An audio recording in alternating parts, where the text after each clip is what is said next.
Olá, na justificativa da escolha do processo, nós escolhemos a fabricação do cloro da soda por ser uma das mais importantes atividades econômicas do mundo e ela está presente nas indústrias de alumínio, construção civil, metalúrgica, papel e celulose, entre muitas outras. Ela também possui uma vasta gama de aplicações, sendo o reagente mais empregado na indústria química e se baseia na produção através da eletrólise do cloro e alcais. Existem 3 tipos diferentes para essa produção, sendo a célula de diafragma, a célula de membrana e a célula de mercúrio, sendo o último modo escolhido para esse trabalho.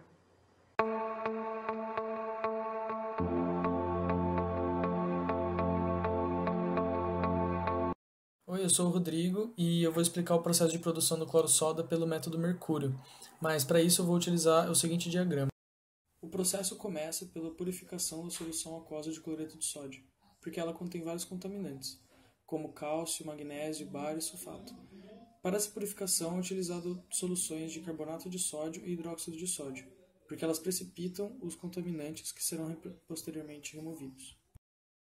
A solução inicial, que contém os cloro, vai para um tanque onde é depositado, e depois transferido para um tanque de evaporação onde forma cloro gasoso. Depois de tratada com soluções de carbonato de sódio e hidróxido de sódio para que ocorra a precipitação, filtra-se a solução de cloreto de sódio, de modo que as quantidades de íon cálcio e magnésio permitam a realização de processos de eletrólise.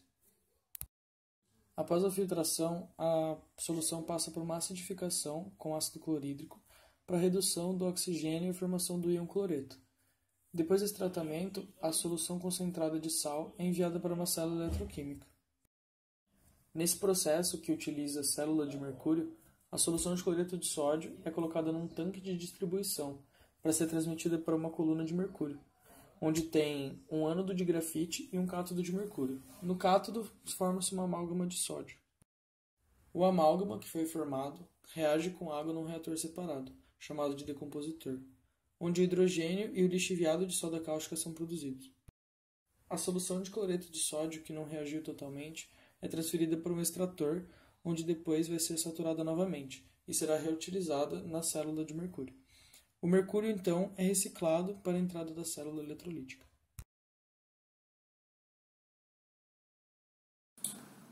Olá, meu nome é Lucas Aparecido Rezende Ercolini e eu sou responsável pelo processo de produção do cloro e da soda.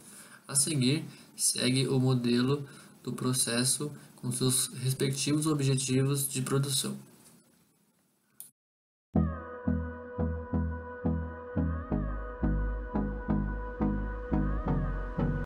Inicialmente, o processo acontece a partir de uma solução de salmoura saturada, que a partir de certa quantidade irá se armazenar em um tanque e posteriormente para sua distribuição. A partir desta distribuição, a solução chega até uma cuba de mercúrio, ou chamada célula de eletrólise, localizada na linha de produção 2, onde encontram-se um ânodo de grafite e um cátodo de mercúrio, assim formando uma amálgama de sódio dita como NaHG.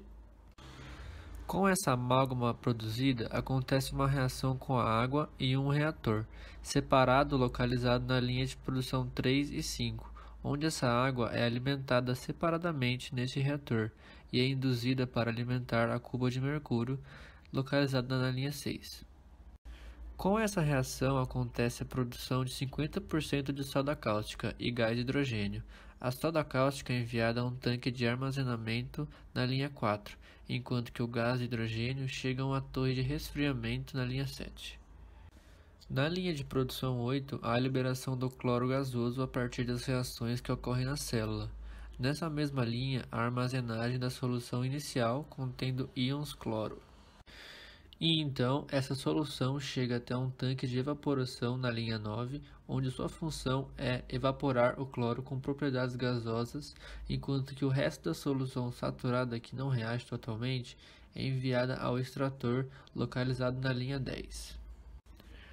Por fim, a salmoura diluída chega até um tanque de armazenamento, que a partir dessa solução ela é enviada para ser reintroduzida na célula e assim formando o ciclo.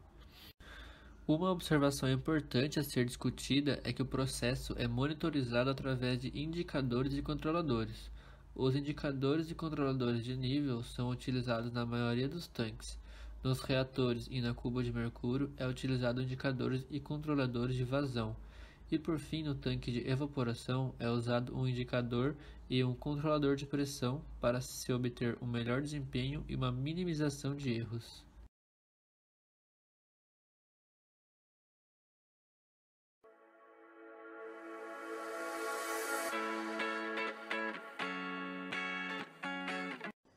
Sobre a modelagem do reator químico, o desenvolvimento da célula de mercúrio mostra o caminho para aumentar a quantidade e eficiência da produção, além de minimizar os custos de capital.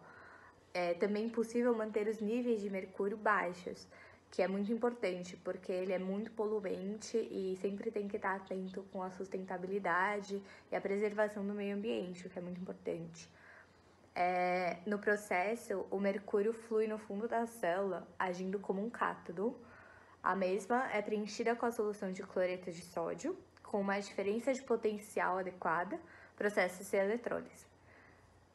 A sua produção ocorre, então, em 2 compartimentos separados, na célula eletrolítica e no decompositor. E em um tanque de distribuição, a solução saturada de sal, que segue para uma cuba de mercúrio, gera a amálgama de sódio por eletrólise. Então, essa amálgama reage com água em um reator decompositor, um vaso hermético, que também faz parte do sistema eletrolítico, produzindo hidrogênio no estado gasoso e lixiviado de soda cáustica, numa porcentagem de 50%. Por fim, a solução contendo os íons de cloro é transferida para um tanque de depósito e posteriormente para um tanque de evaporação, e formando então o cloro gasoso. E a solução saturada de sal, que não reagiu, ela dirige-se para um extrator, voltando para a célula de mercúrio.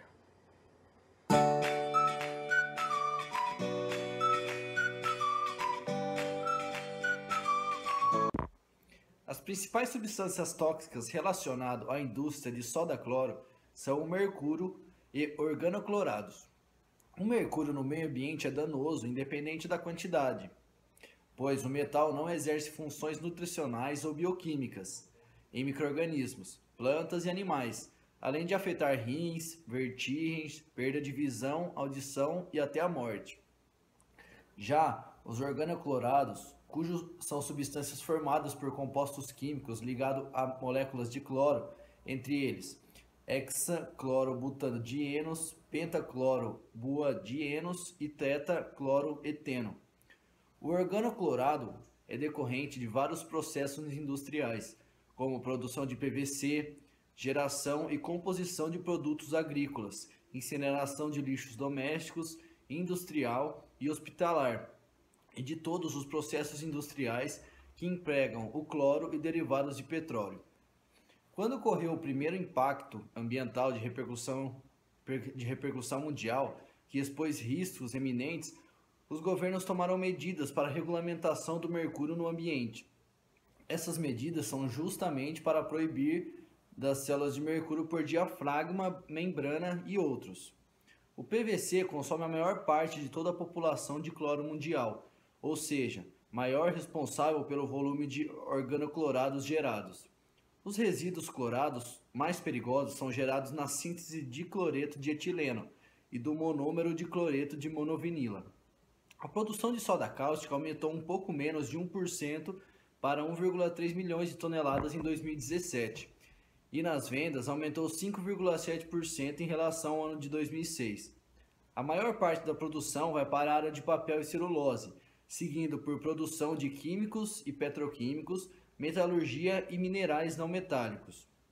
No mercado externo, a China vem liderando a sua capacidade de produção, e por outro lado, quem vai diminuindo é por parte da América do Norte e Oriente Médio. No ramo do mercado interno do cloro, os líderes de compra nacionais são Braskem, Dow e Carbocloro, sempre aumentando as porcentagens das compras e importações da produção de cloro. A maior demanda é para a química, petroquímica e tratamento de água, distribuição de derivados, papel e celulose. Já no mercado externo, a China também lidera, seguindo pelo decaimento da América do Norte por conta da desativação de plantas ineficientes e de alto custo.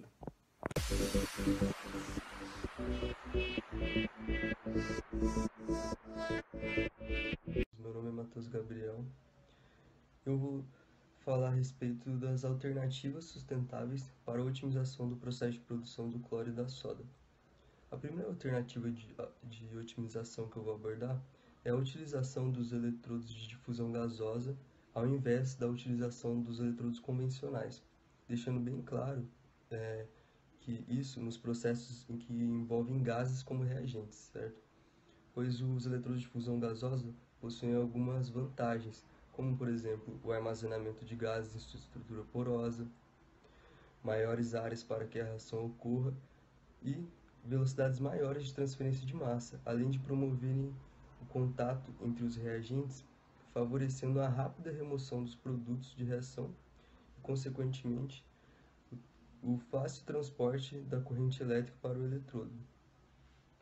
E quando se avalia os reatores para uso em escala industrial, em que existem áreas de eletrodos da ordem de alguns metros quadrados, fica evidente como a utilização dos eletrodos de fusão gasosa torna o processo muito viável economicamente, além de otimizá-lo, evidentemente, e torná-lo mais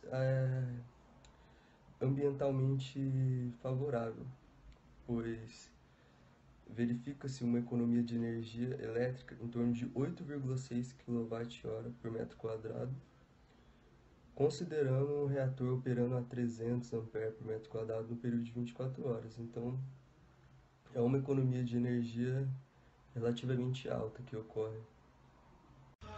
Agora eu vou abordar sobre outra alternativa sustentável para a otimização do processo de produção do cloro e da soda, que é a utilização do processo de separação por membranas de nanofiltração, em que se utiliza o gradiente de pressão como força motriz. A nanofiltração não é vista apenas como um processo alternativo, mas sim como um coadjuvante quando se almeja uma melhoria na qualidade do tratamento ou ainda uma diminuição dos custos de produção, já que oferece uma gama de oportunidades de reaproveitamentos no processo produtivo, tais como o tratamento dos mais variados tipos de água, sejam águas salobras ou até águas com salinidade variada, além de sua aplicação na dessulfatação de soluções.